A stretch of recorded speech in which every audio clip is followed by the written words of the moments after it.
Assalamualaikum. Kali ini kami akan bercerita dan menggambar tentang sejarah Sunan Gunung Jati. Sunan Gunung Jati adalah seorang ulama yang menjadi salah satu anggota dari Dewan Dakwah atau Dewan Mubalik Wali Songo. Beliau berperan sebagai salah satu penyebar agama Islam di Jawa Barat, utamanya di wilayah Cirebon. Banyak pendapat siapa sebenarnya Sunan Gunung Jati itu. Namun, nama asli Sunan Gunung Jati sendiri adalah Syarif Hidayatullah. Raden Syarif Hidayatullah lahir pada 1448 Masehi dengan ayah yang bernama Syarif Abdullah Agatubih bin Ali Nurul Alim, salah satu penguasa dari Mesir, dengan Nyai Roro Santang, putri dari Kerajaan Pajajaran dengan ayah Sri Baduga Maharaja Prabu Siliwangi. Saat Nyai Rara Santang masuk Islam, beliau merubah nama menjadi Syarifah Mudaim. Raden Syarif Hidayatullah menginjakkan kaki di tanah Jawa, tepatnya di Cirebon pada tahun 1470 Masehi. Dan karena dukungan dari Kesultanan Demak dan Raden Walangsungsang atau Raja Cirebon pertama selaku paman Raden Syarif Hidayatullah, beliau kemudian diangkat sebagai Raja Cirebon kedua setelah pamannya tersebut. Pada tahun 1479 Masehi dengan gelar Maulana Jati. Terdapat beberapa sumber yang menyebutkan bahwa Sunan Gunung Jati adalah Fatailah atau Falatehan. Namun kenyataannya Sunan Gunung Jati dan Fatailah adalah dua orang yang berbeda. Sunan Gunung Jati adalah seorang yang telah lama bermukim di Cirebon, sedangkan Fatailah adalah seorang pejuang Demak yang berasal dari negeri Pasai atau Malaka. Ketika wilayah Malaka jatuh ke tangan penjajah Portugis, Raden Fatailah berpindah dari Malaka ke Demak, dan adiknya dinikahkan dengan Raden Trenggono. Sebagai seorang pejuang, selanjutnya Fatailah ditugaskan ke Jawa Barat.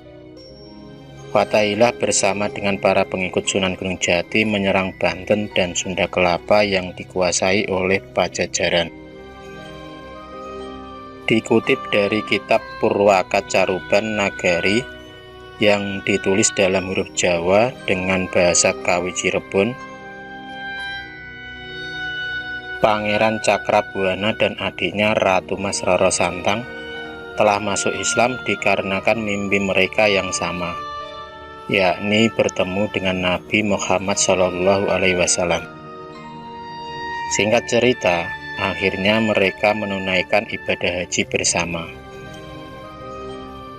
Tak hanya menunaikan rukun Islam kelima, putra dan putri Prabu Siliwangi ini juga menuntut ilmu pada salah satu syekh di Makkah.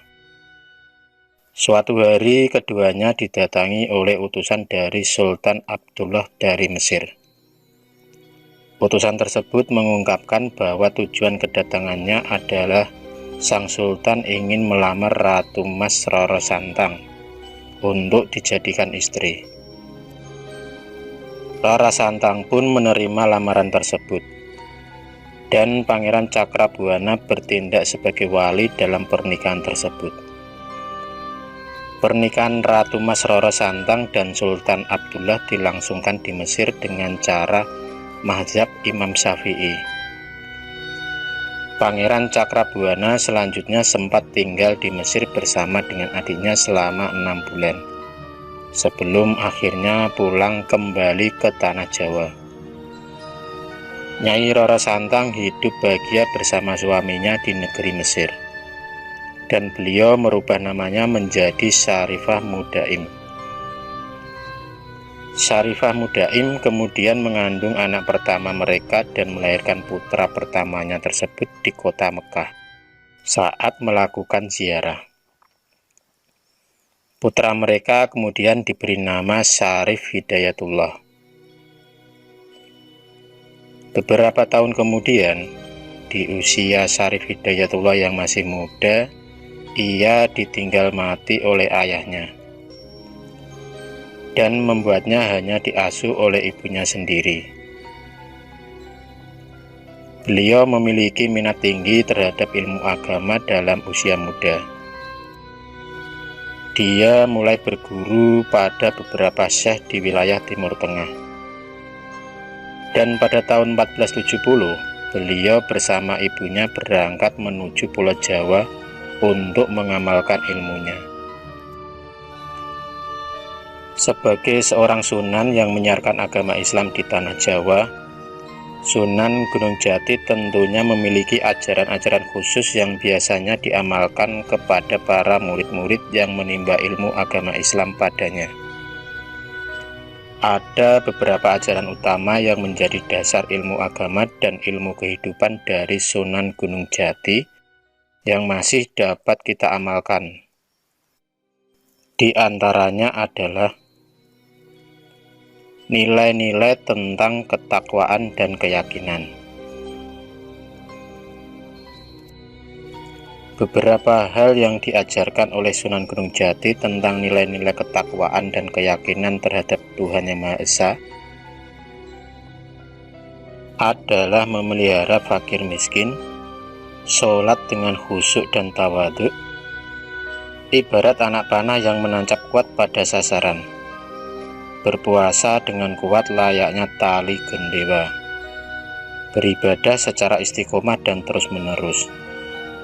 Selain itu, kita juga dihimbau untuk selalu bersyukur kepada Allah atas segala limpahan rahmat dan rezeki darinya. Dan terakhir adalah memperbanyak taubat atas segala dosa-dosa dan juga segala kekhilafan yang kita perbuat kepada Allah Subhanahu wa Ta'ala. Nilai-nilai kedisiplinan. Nilai-nilai yang diajarkan selanjutnya adalah tentang kedisiplinan, di mana kita tidak boleh mengingkari janji yang telah kita buat, tidak menolong orang yang salah, dan belajarlah dengan apa yang bermanfaat. Jangan menyalahgunakan ilmu, apalagi menggunakannya untuk kepentingan yang tidak dibenarkan dalam agama Islam. Nilai-nilai kearifan dan kebijaksanaan. Sedangkan nilai-nilai terkait kebijaksanaan seperti menjauhi sifat buruk dan menumbuhkan sikap yang baik, jangan bersikap serakah dan jangan suka bertengkar, jangan mencela dan berbohong kepada sesama, berusaha mengabulkan keinginan seseorang, menyegerakan makan dan minum sebelum lapar atau haus, bersikap dermawan dan sebagainya. Nilai-nilai kesopanan dan tata krama. Seperti halnya nilai-nilai tata krama secara umum, Sunan Gunung Jati juga menanamkan nilai tersebut seperti hormat dan menyayangi orang tua dan leluhur, menghormati tamu, menghargai dan memuliakan pusaka serta menghormati tamu kita. Nilai-nilai kehidupan sosial. Nilai kehidupan sosial yang ditanamkan diantaranya adalah tidak memaksakan diri untuk berhaji bila belum mampu secara harta, tidak memaksakan mendaki gunung bila belum siap secara fisik, jangan memaksakan menjadi imam bila belum memiliki ilmu agama yang cukup, dan jangan berdagang bila hanya berkumpul saja dengan orang-orang. Sebagai seseorang yang cukup disegani sebagai salah satu ulama dan pejuang pada masanya, Sunan Gunung Jati kemudian oleh umat muslim yang berada di wilayah Jawa Barat memanggil beliau dengan nama lengkap Syekh Maulana Syarif Hidayatullah Sunan Gunung Jati rahimahullah, sebagai salah satu tanda penghormatan atas jasa-jasanya yang telah beliau berikan. Syekh Maulana Syarif Hidayatullah Sunan Gunung Jati meninggal pada tanggal 26 Rayagung tahun 891 Hijriah atau pada tahun 1568 Masehi pada usia 120 tahun. Bila dilihat berdasarkan penanggalan Jawa, maka Sunan Gunung Jati meninggal pada 11 Krisna Paksa bulan Badramasa tahun 1491 Saka. Beliau meninggal pada usia yang cukup tua, sehingga anak cucunya meninggal sebelum beliau. Posisi beliau di Kesultanan Cirebon pun digantikan oleh cicitnya. Dikarenakan anak cucunya meninggal terlebih dahulu sebelum Sunan Gunung Jati meninggal, Sunan Gunung Jati pun dimakamkan di sebuah bukit bernama Bukit Gunung Jati. Saat ini makam tersebut telah dipugar dan dijadikan tempat ziarah yang cukup terkenal sebagai salah satu makam seorang wali songo. Adalah sebagian kisah dari perjalanan kehidupan Raden Syarif Hidayatullah sebagai salah satunya anggota wali songo yang menyebarkan agama Islam di tanah Jawa Barat. Meskipun sang Sunan telah tiada, ada baiknya kita tetap memegang teguh ajarannya dan menghormati serta mengenang segala perjuangan yang telah beliau lakukan untuk menyebarkan Islam di tanah Jawa. Terima kasih sudah menonton video cerita bergambar ini.